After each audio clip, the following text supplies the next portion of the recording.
In this episode, we will explore the transformative power of self-acceptance and self-compassion in shaping the life of your dreams. I was reviewing this series so far last weekend, and I realized that I missed these very important concepts. I knew that I had to cover them because they may be challenging for you as you go through your own personal transformation, becoming your own best friend. You're listening to Changes Begin Small with Damian President. Changes Begin Small will help you take action in your life with intention and purpose. In each episode, I invite you to take action to live the life that you want. By embracing the qualities of self-compassion and self-acceptance, you can overcome obstacles, navigate challenges, and create a life filled with fulfillment and purpose. So what is self-compassion? Self-compassion is the practice of extending kindness, understanding, and support to yourself during difficult times. It involves treating yourself with the same warmth and care that you would offer to a close friend or a loved one, rather than being harsh and criticizing yourself or judging yourself. Self-compassion is a powerful antidote to the negative effects of self-criticism and perfectionism.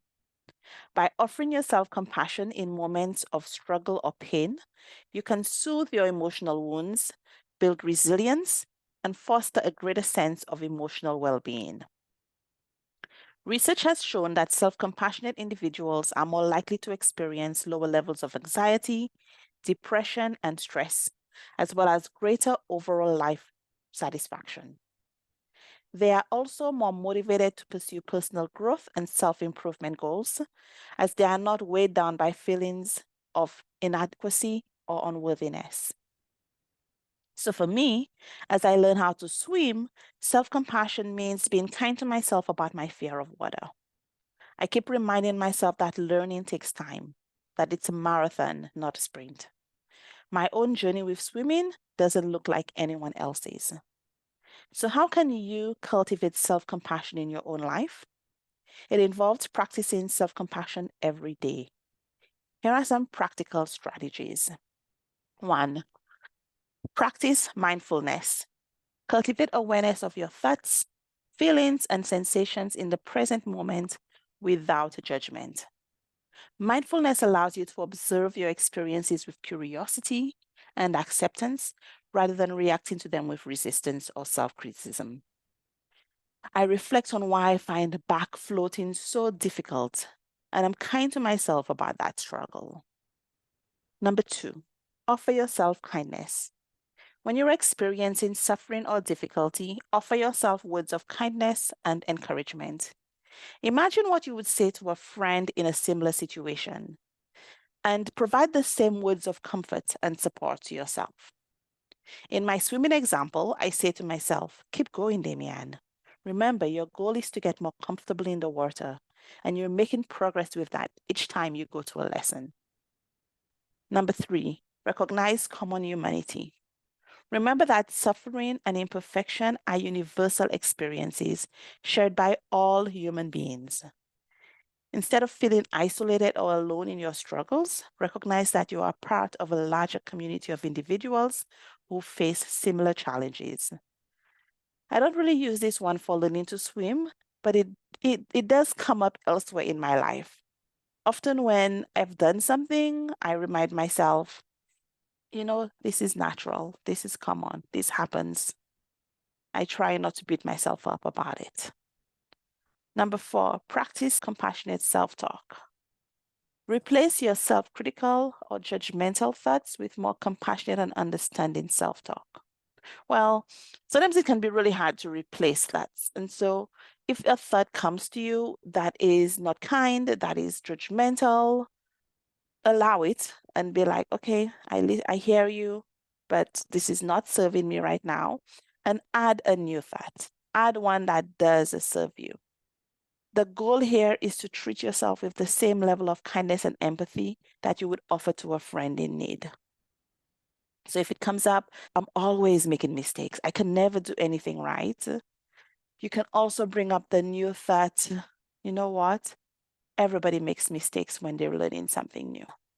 Number 5, take care of your needs. Prioritize self-care activities that nourish your body, mind, and spirit.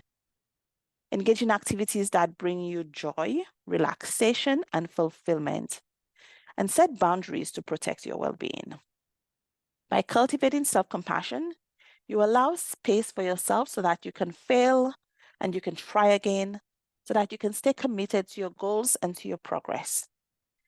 Being more compassionate with yourself also opens up your ability to be compassionate to others.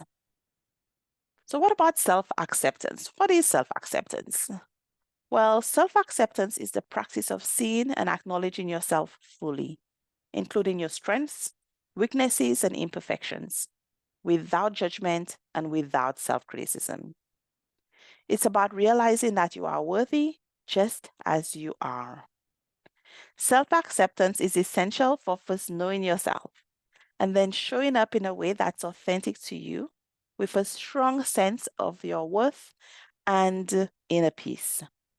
When you accept yourself unconditionally, you free yourself from the need for external validation and approval.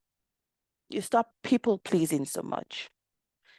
So instead of striving for some imaginary ideal or constantly comparing yourself to other people, you get to appreciate who you really are, your unique qualities, and the things that make you one of a kind. Many people think that if they accept themselves, they won't want to change or improve. That couldn't be further from the truth. If you don't accept who you are now, see yourself fully, how can you use your strengths on the journey of life? What energy will you have for the things that you want to do? If you don't accept yourself, you can't truly see yourself. And if you can't truly see yourself, how do you know where you are on your path? How do you know where you are in terms of the person you want to be? Self-acceptance isn't saying that nothing will ever change here. Rather, it's saying, I see all of you just as you are right now. I know that this is still a struggle for many people. If that's you, here are some practical strategies to cultivate self-acceptance. As always, as you're learning this, be generous with yourself, with patience and practice. So number 1, practice self-reflection. Take time to reflect on your thoughts, your feelings, and your experiences without judgment. Journaling can be helpful here for gaining insight into your inner world and for identifying patterns of self-criticism or negative self-talk. What would it look like if you could replace or if you could expand your negative self-talk and make it neutral instead? So instead of I hate my body, could you try I have a body that goes everywhere with me? Then maybe you'll get to my body is beautiful or my body is strong and capable. Number 2, challenge your limiting beliefs. Notice when you're engaging in critical self thoughts or beliefs and challenge them with more compassionate and realistic perspectives. So maybe you can use affirmations that emphasize your inherent worthiness and value as a person. So for me, as I'm learning to swim, instead of thinking I am never going to learn how to float, I try saying or thinking, learning how to float is hard for me right now. Or even it's helpful to me to think I don't need to know how to float to learn how to swim. And then another helpful thought is I'll learn how to float when the time is just right. Each of these makes me feel very differently about going to swimming class. Number 3, practice radical honesty.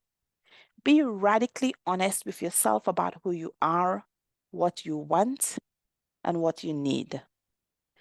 Embrace all aspects of yourself, including your strengths, your weaknesses, and your imperfections, without judgment or self-criticism. Radical honesty builds that foundation for self-acceptance from which you can then build a fulfilling life. Number 4, focus on growth and learning. Shift your focus from perfectionism to progress. Embrace the idea that making mistakes and experiencing setbacks are natural parts of the learning process. View challenges as opportunities for growth and self-discovery rather than indicators of failure or inadequacy. Failure is natural every time you try to do something new. You'll fail over and over and over again until you succeed. And that's perfectly fine. I can front float now. Do you know how long it took me to do that? There was a time when I couldn't even imagine putting my face in the water. And now I love front floating. If you're familiar with Carol Dweck's work, this is really where the idea of growth mindset over fixed mindset comes in. And number 5, celebrate your uniqueness. Embrace your unique qualities, the things that make you you, including your quirks and your imperfections. Recognize that diversity is what makes the world interesting and that you have valuable contributions to offer just as you are. By practicing self-acceptance regularly, you can cultivate a deeper sense of self-worth, resilience, and authenticity. Embracing yourself fully allows you to live life on your own terms, free from the constraints of self-doubt and insecurity. So I've talked about 2 big concepts here, self-acceptance and self-compassion. They're very closely related, but they're distinct in their focus and in their application. Self-acceptance is focused more on observation.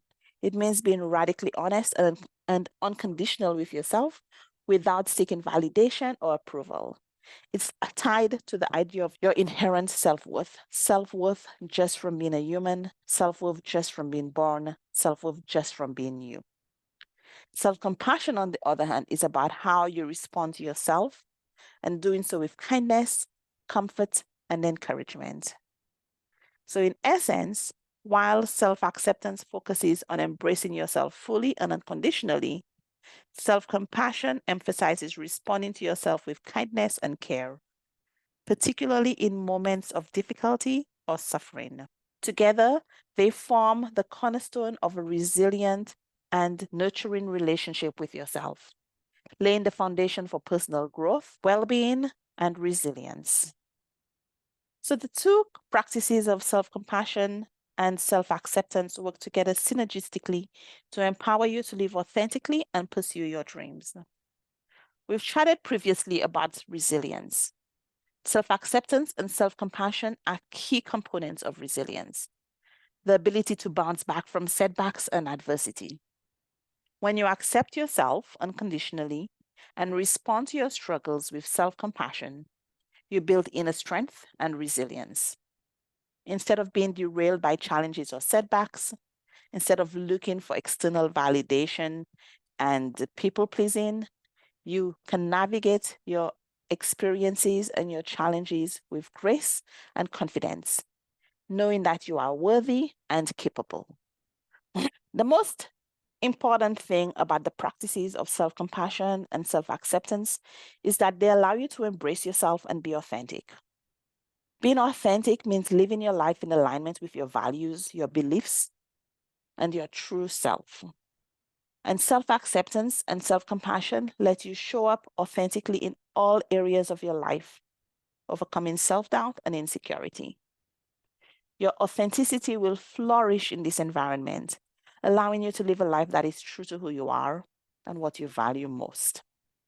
So in this episode, we've explored the transformative power of self-acceptance and self-compassion in building the life that you want. By embracing yourself fully and responding to your experiences with kindness and understanding, you create a solid foundation for personal growth, resilience, and authenticity. As you continue on your journey of self-discovery and personal development, remember to be gentle with yourself and treat yourself with the same care and compassion that you would offer to a dear friend. By cultivating self-acceptance and self-compassion, you empower yourself to live a life that is true to who you are and what you value most. Join me next week to wrap up the series. I hope I haven't missed anything else, but guess what? If I realize I did, I'm not going to beat myself up over it.